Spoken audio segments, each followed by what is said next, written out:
Hello and welcome to this edition of World at War. My name is Mohammed Saleh. The NATO military alliance was brought into existence in 1949.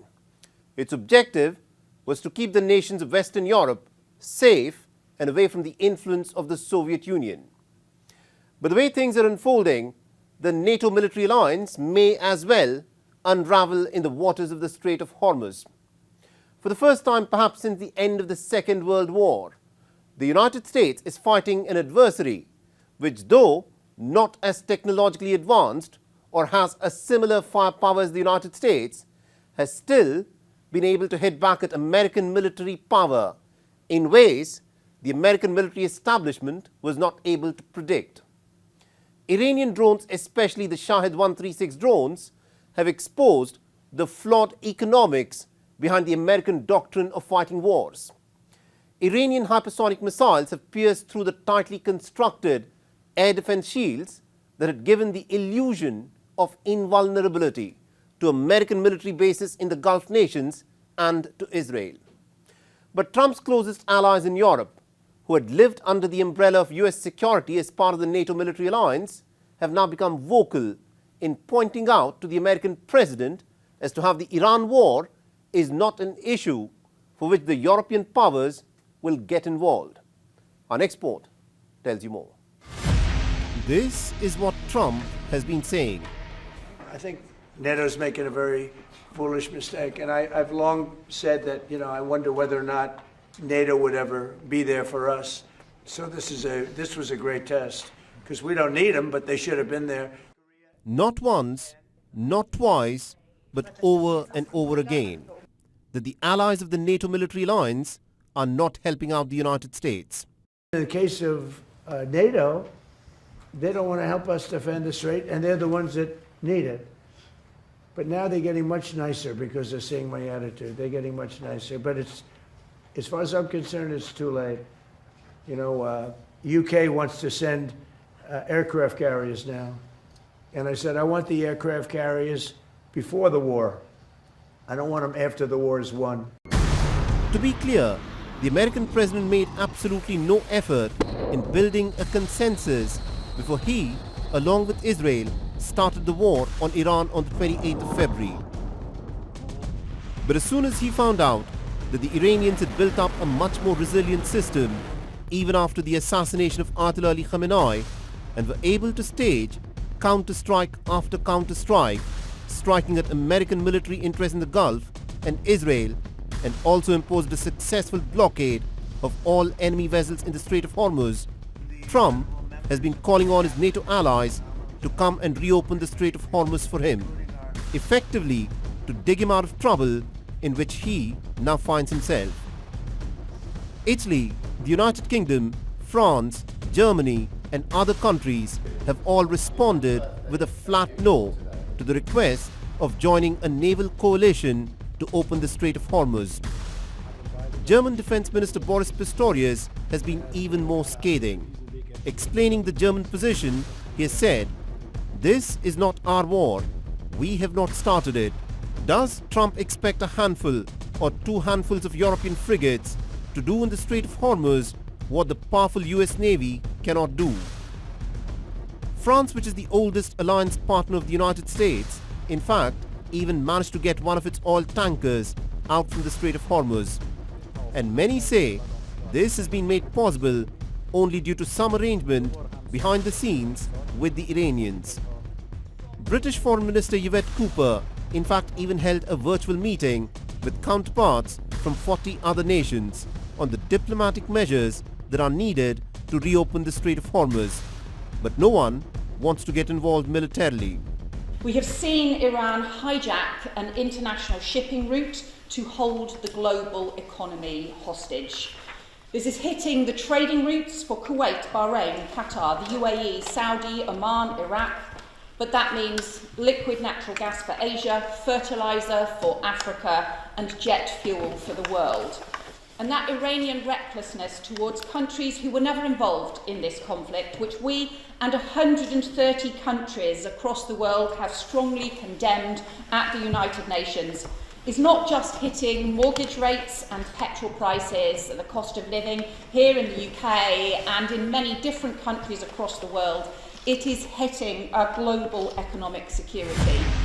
The narrow Strait of Hormuz is a naval kill zone. Iran has the missiles and the drones needed to sink any ship that may seek to pass through the narrow straits. Reopening the Strait of Hormuz militarily is a task that even the most advanced navy in human history has been balking at. Trump appears to have over-leveraged what American firepower can realistically achieve, and Iran clearly has geography on its side.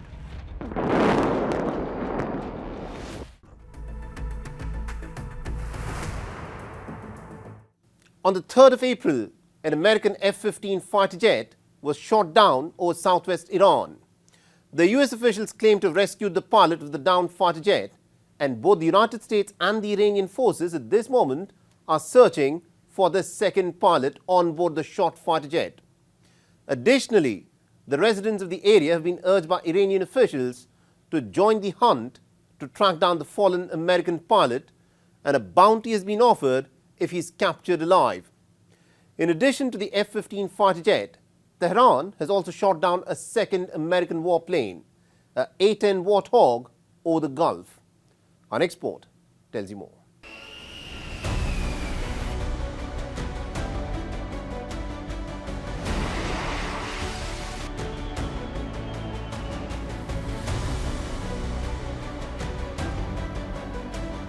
The U.S.-Israeli war on Iran, which began nearly 5 weeks ago with the assassination of former Ayatollah Ali Khamenei, is not exhibiting any sign of coming to an end anytime soon.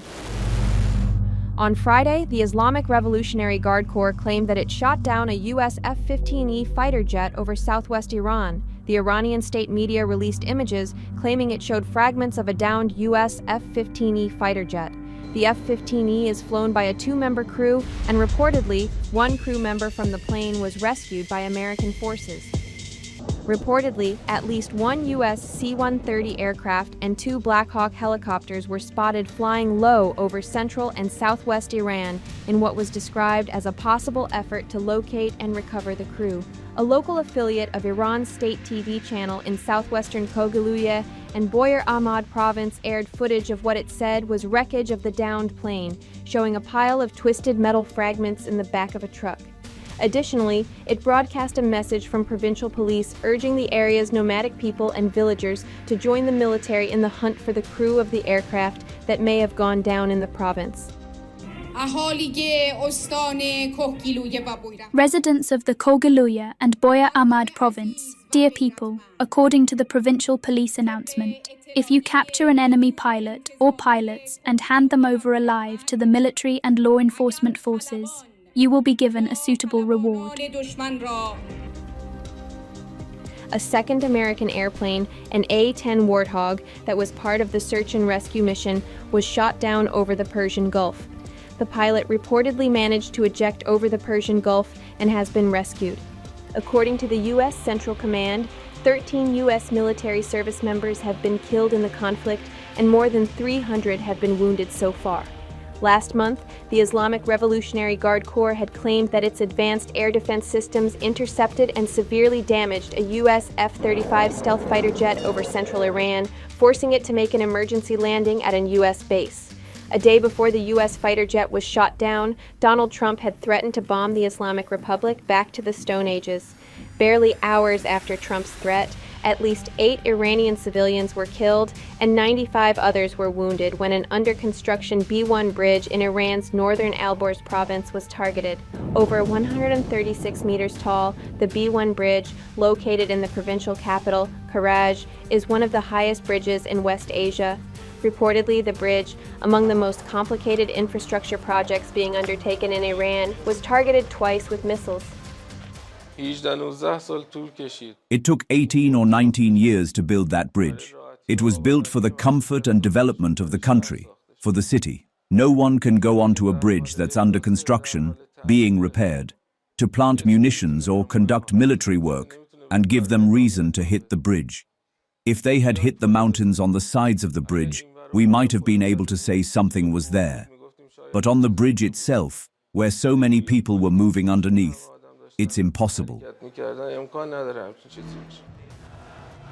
Reportedly, there were no military activities in the areas surrounding the bridge, and the structure was still under construction and not yet open to traffic, though it had been scheduled to be inaugurated in the coming days. Experts are of the opinion that the targeting of civilian structures, including unfinished bridges, in a bid to compel Iranians to surrender, amounts to war crimes and was never part of the American plans to begin with. But then again, the goalposts in this war have been continually shifting, eroding America's standing in the world.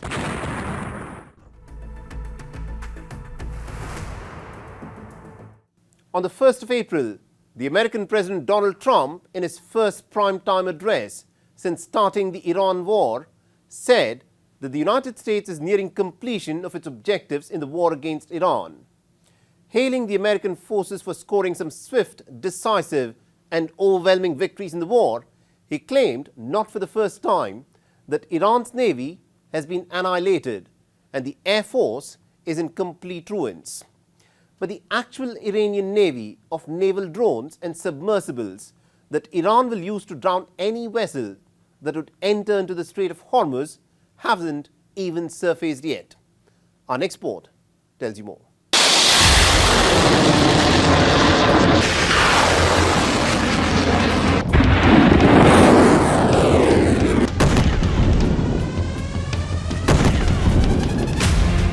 Has Iranian Navy been completely wiped out? Well, the American president has not missed an opportunity to claim so since the initial days of the war against Iran.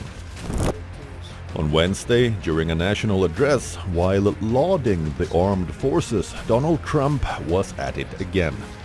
These past 4 weeks, our armed forces have delivered swift, decisive, overwhelming victories on the battlefield. Victories like few people have ever seen before. Tonight, Iran's navy is gone. Their air force is in ruins. Their leaders, most of them, terrorist regime they led, are now dead. Their command and control of the Islamic Revolutionary Guard Corps is being decimated as we speak. Their ability to launch missiles and drones is dramatically curtailed, and their weapons, factories, and rocket launchers are being blown to pieces. Very few of them left. Never in the history of warfare has an enemy suffered such clear and devastating large-scale losses in a matter of weeks. On the same day, echoing the oft-repeated claims of the American president, the United States Central Command said in a public release that more than 155 Iranian vessels have been damaged or destroyed. But here's the interesting part. There's a separate naval force belonging to the Islamic Revolutionary Guards Corps, which reportedly still retains roughly half of its capabilities. Which means hundreds, if not thousands, of small boats and unmanned surface vessels are still operational. Iran's military has also claimed that it has a massive stockpile of naval drones, anti-ship missiles and sea mines. The massive stockpile of suicide drone boats could be used to disrupt traffic through the narrow waterway for global trade and oil shipments. The naval drones have already emerged as a significant threat to tankers and other shipping vessels navigating the strategic maritime route. These small explosive-laden boats travel either just below or on the surface of the water and are designed for one-way kamikaze strikes.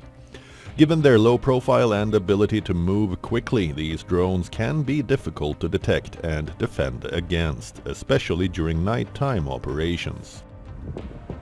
Noteworthy is the fact that the IRGC Navy is largely the force responsible for harassing in the Strait of Hormuz. The United States has struggled to reopen the Strait of Hormuz, and with each passing day of the war, the possibility of reopening the crucial waterway before ending the war seems remote, despite the claims of Trump administration. What's interesting is that in public comments, Pentagon has talked about a reduction in the total number of missiles launched by Iran, rather than what has been destroyed. Iran's air defenses flattened. Iran's defense industrial base, the factories, the production lines that feed their missile and drone programs, being overwhelmingly destroyed. We've hit hundreds of their defense industrial bases directly. Their ability to manufacture new ballistic missiles has probably taken the hardest hit of all. Ballistic missile attacks against our forces, down 90% since the start of the conflict. Same with one-way attack UAVs. Think kamikaze drones, down 90%.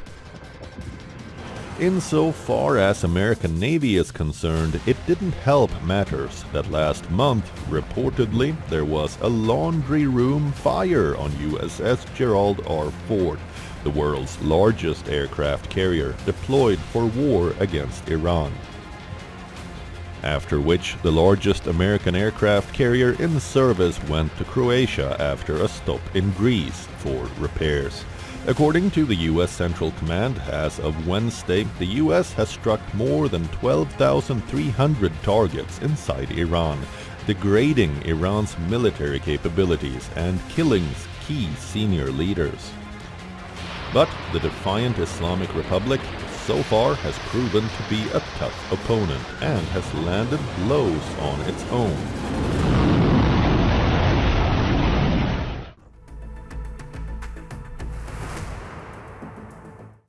Russia now claims that its forces have taken full control of the Luhansk region. The regions of Luhansk and Donetsk together make up the wider Donbas area. And Russia has been intensifying its attacks as it continues to make some battlefield gains. And this week, swarms of Russian drones attacked Ukraine overnight, killing at least 2 women. Kremlin spokesperson Dmitry Peskov has asked the Ukrainian President Volodymyr Zelensky to completely withdraw his forces from the Donbas region. Our next report tells you more.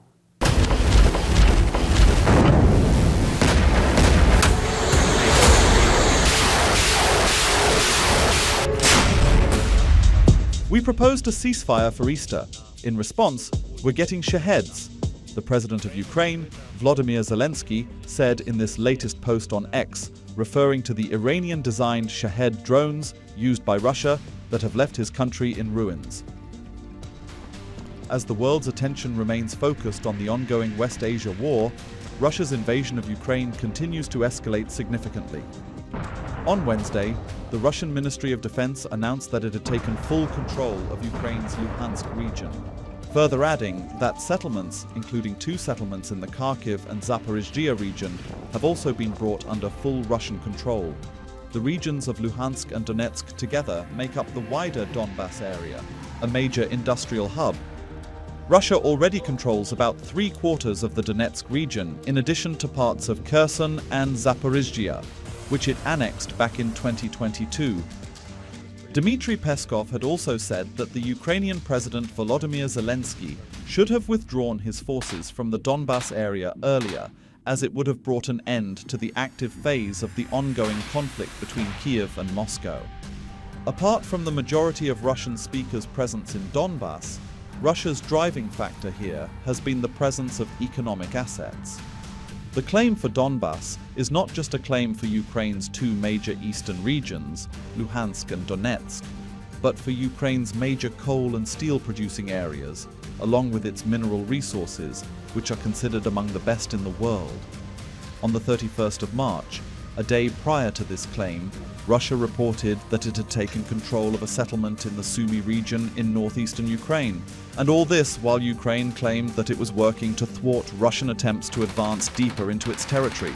Earlier, on the 28th of March, an overnight strike by a Russian drone struck the port city of Odessa, killing 2 people and injuring 11 others. Video released by the State Emergency Service showed firefighters extinguishing fires in residential apartment buildings. The Ukrainian President Volodymyr Zelensky said that more than 60 drones had targeted Odessa, damaging a maternity hospital, residential buildings, businesses, port facilities, and critical infrastructure. Today, a Shahed drone hit the center of the building of Odessa's 5th maternity hospital. The 4th floor of the maternity hospital is the gynecology department with an operating unit. There were women there who had just undergone surgery. But fortunately, before the strike, the hospital's medical staff managed to organize an evacuation. During the attack, there were 27 medical staff members, 32 female patients, and 22 newborns in the maternity hospital. 27 працівників медичного персоналу. The same week, a marine drone struck a crude oil tanker that had departed Russia, causing an explosion in the Black Sea. The incident is one of the several in recent months involving Western-sanctioned vessels heading to or from Russian ports. The ongoing war between the two continues is expected to escalate as the Ukrainian President Volodymyr Zelensky looks up to the US negotiators, who themselves seem to be busy dealing with their own conflicts in West Asia.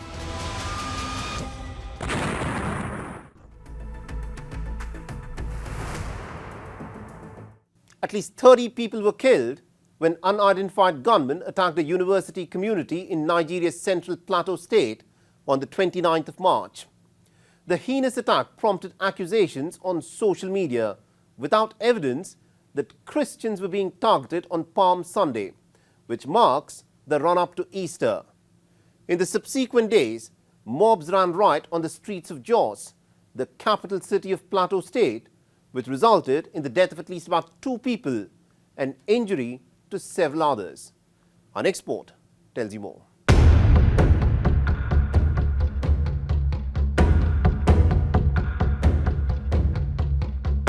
The Federal Republic of Nigeria was jolted by yet another gruesome attack on Palm Sunday night. Reportedly, gunmen arrived at a bar in the Gari Yawaye community of Angwan Rukuba district in Jos and shot at people indiscriminately, killing around 30 people and wounding several others. Though most of the victims of the shooting are presumed to be Christian, a local Muslim group said that 4 of its members were killed in the violence. In a region long plagued by deadly farmer-herder conflicts, the latest violence is yet another bloody chapter. People were here in the evening, and unfortunately, wicked terrorists came and attacked our people, and then we have counted scores of people who are now dead, and then so many others are also in the hospital receiving treatment. Tensed, everyone was tensed, and then everybody was panicked in wherever they were, and then we all came out trying to find a way to run from there because the whole incident was chaotic. It was tense for everybody. People were scared. People were so much confused. So they're making calls, trying to seek for help. Those that could come, get them.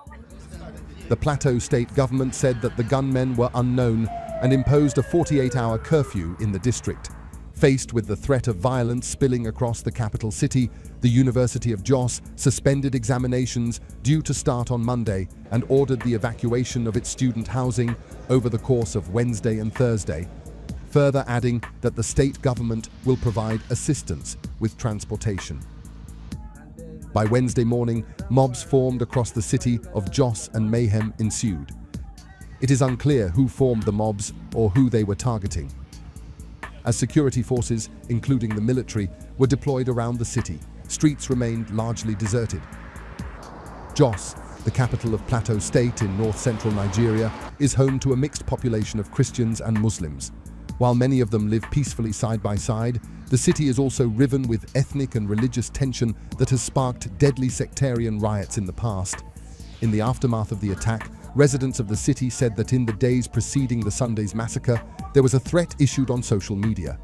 Before this to happen, we have somebody on the social media that threatened that after the Salah, they are going to attack Angwan Rukuba. They are going to attack, they have mentioned several areas, Angwan Rukuba inclusive.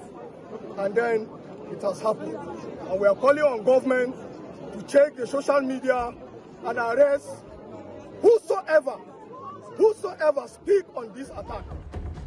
It is to be noted that last November, the American President Donald Trump had redesignated Nigeria as a country of particular concern, saying Christians were being targeted and authorities were failing to protect them, a claim denied by the Nigerian government. The most populous African nation is plagued with insecurity on multiple fronts, and the challenge of this multiple front war is proving rather daunting.